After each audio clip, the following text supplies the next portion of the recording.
Okay, so last time we got this fretboard a lot closer to where we need it to be, but there's still quite a lot of work to do. Mainly because I've taken the decision to add binding to the fretboard, which I've come to understand since making that decision actually creates quite a lot of work and adds a bunch of complexity to this neck. And I'll bring you in a little bit closer to the nut area and I can explain exactly why that is. Because on all the Fender guitars I've seen where they've got binding on a Telecaster neck, the binding runs all the way through into this area here where the transition into the headstock is. Now I don't think I want to do that because I just think it looks a little bit clunky. So what I intend to do is to stop the binding at the back edge of the nut. So essentially we'll have two things going on. We'll have a bound fretboard up to that point and then we'll have the normal transition into the headstock that you'd see on an unbound neck, and I just think that'll look a little bit cleaner and a little bit different as well. The issue that's been pointed out to me is that if I were to do that and then to cut the knot in, I'd have an awkward kind of notchiness to the binding which might look a little bit off, and I agree, and thanks Dane for pointing that out. Dane Nichols over at Jonah Guitar, well worth a look, does some very good videos.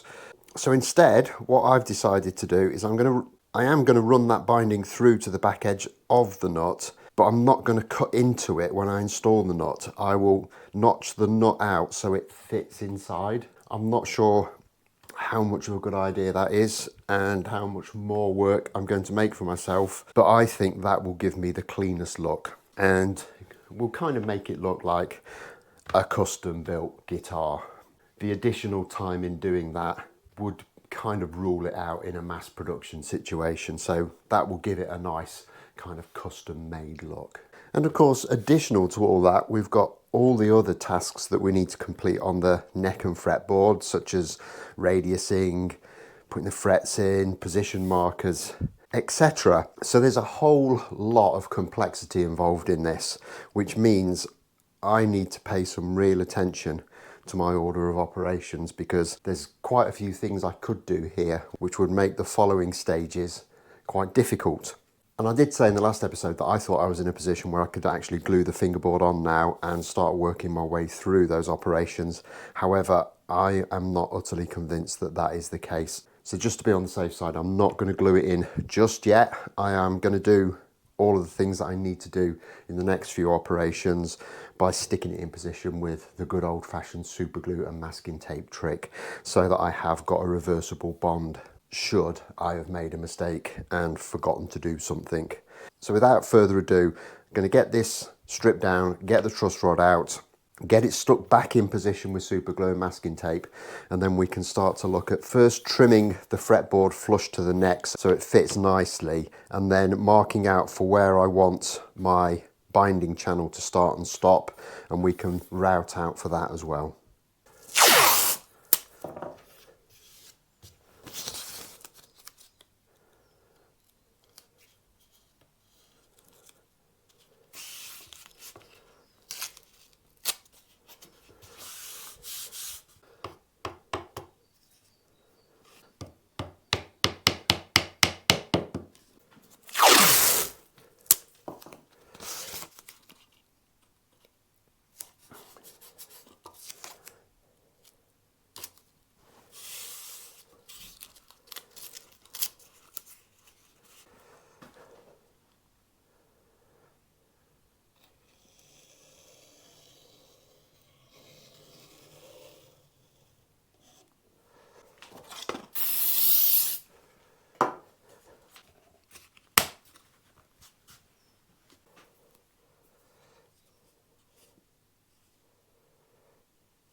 And this is where the kind of order of operations stuff comes in a little bit, because I now need to route around here twice to get it to the shape that I need it. And obviously, if I'd put the radius on first, that would have been much more difficult. So with still having the flat top to the fretboard means that I can safely run my router around this without worrying about it kind of following the radius of the fretboard.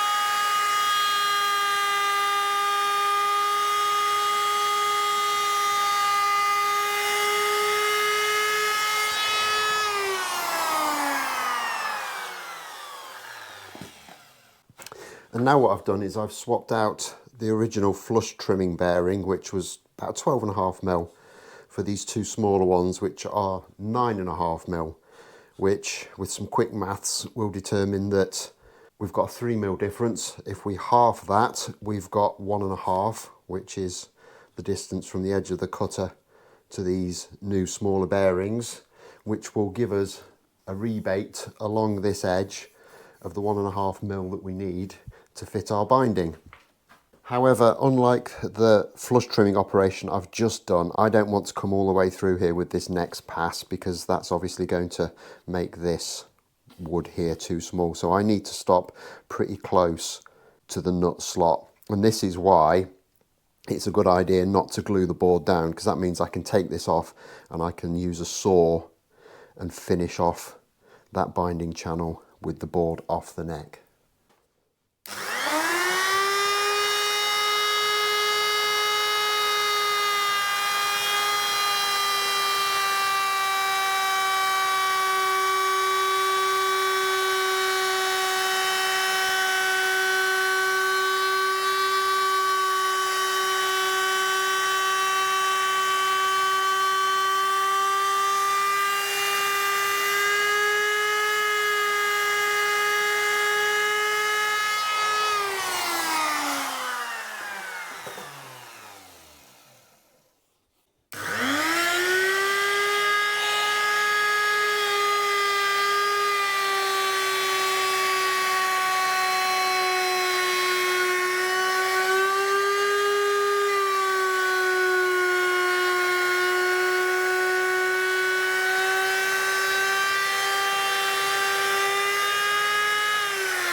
And I think that's given us a pretty much perfect binding channel. I've actually come down ever so slightly into the maple, just so that the binding will cover up any joins that there might be between the fretboard and the neck, and give us a really nice clean finish, hopefully. Okay, so that's the binding channels cut, and we've just got a few little bits to clean up towards the nut, which we'll have to do with a saw and a chisel by hand, but we're pretty much good to go with that. So you might think that now is the time we could get this glued onto the neck and get the binding attached, but we're still not quite there. We can't put the binding on until we've got these fret slots down to their correct depth, because obviously we can't cut them once the binding's on, and we can't get the fret slots down to depth until after the board's been radiused. Now I think I'm actually better doing those two operations after the board is glued on, because it will just mean everything's a little bit more stable and solid. However, there are some things that I do want to do before we get to that stage. I want to mark out for the fret position markers before we go too much further. And I also do want to put these slots into their full depth, even though the board is still square. We can finalise those a little bit later once the radius is on, but I just think it'll be easier at this stage to put them in. I do have the frets now, so I do have the depth that they need to go down. So from here, what I'm proposing is we finish off these little bits at the nut line. We then put the fret slots down to depth and position markers just roughed in. I'll just use my awl to put a kind of a mark exactly where I want the markers to go, and they can be drilled in after the radiusing. So we'll get this board off again delicately.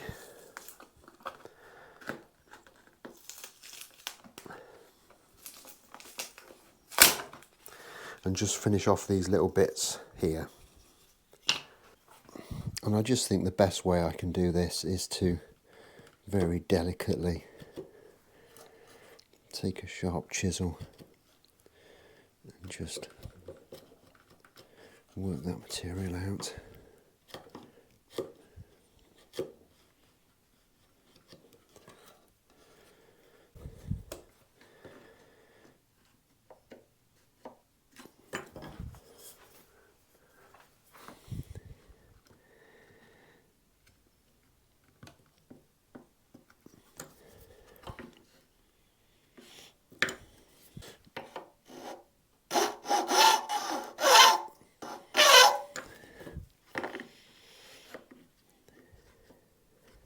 And that looks to be pretty much there. So just turn it over and do the other side.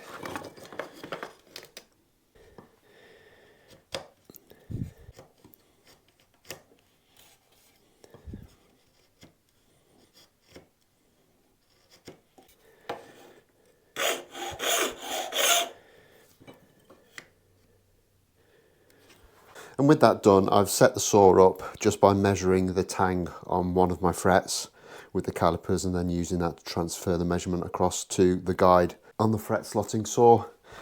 And now I'm just going to kind of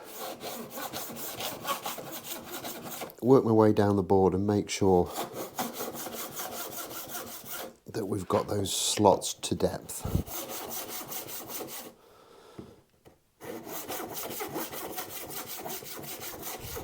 Which we seem to have managed for most of them.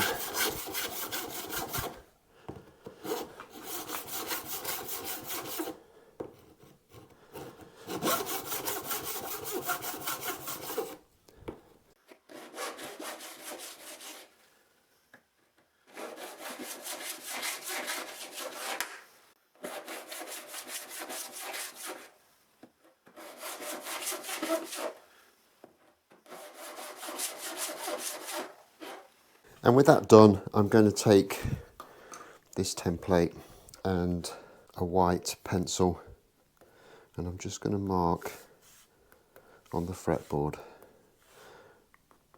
where it is that we're going to need position markers, and then just use a pencil and a rule just to kind of draw the diagonals in to find the centre points in those fret spaces.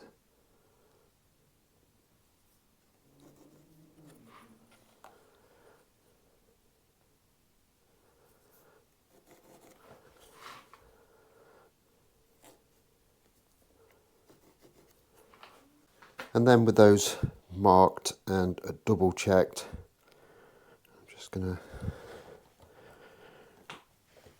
drop quite a deep awl mark right on the centre line.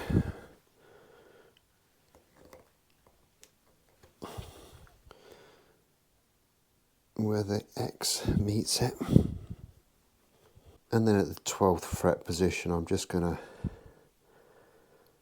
kind of use the dividers to mark out a position that I think looks about right. And I think it should be a little bit further apart. And then just drop them in a bit deeper as well. And with those two jobs done, I think we're actually ready now to get this fretboard glued in position. And of course, another advantage to having this flat top on the fretboard is we don't have to have any kind of special caul to hold it in place. We can just use any old piece of wood to protect it whilst we're clamping. Of course, it's really important that we remember to put the truss rod in.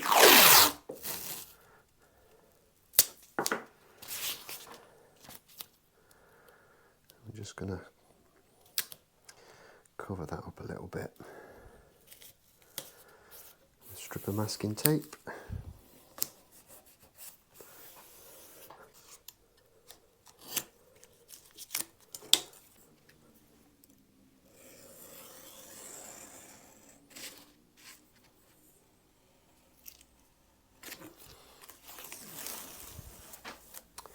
And I'm just going to trim that back a little bit, just so there's none of it visible in that little cutout for the adjuster. And I think while I'm doing this, I will just whip the adjuster wheel off.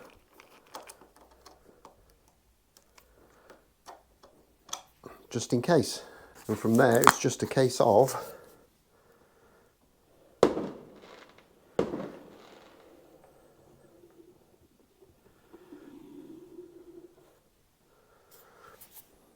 getting a bit of the old tight bond on.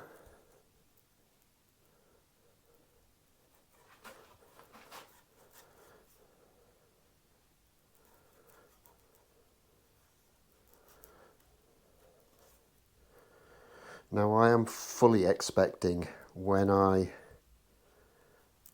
get the clamps off this that I'll just have to run the router very carefully around this binding channel again, just to clean up any squeeze out. I'll try and get as much of it cleaned up as I can, but you never get it all.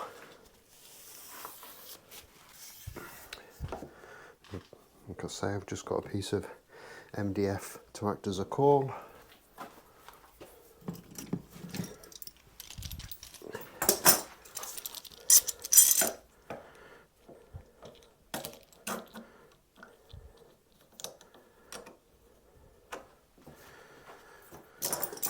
I'll just start to get some clamps on it.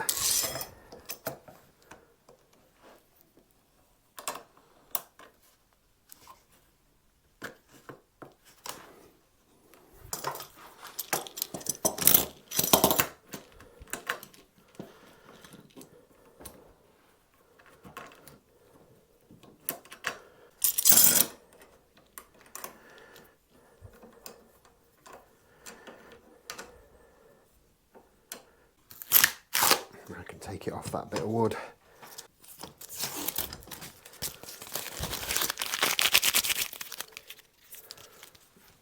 I'll just work my way down and get a bunch more clamps onto this.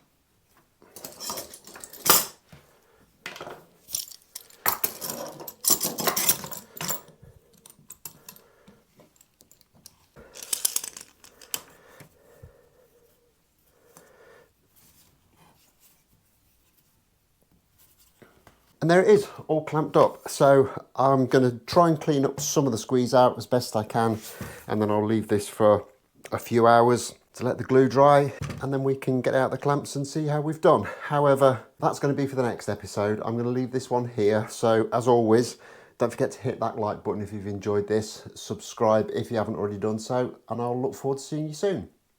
Thanks a lot for watching. Bye bye.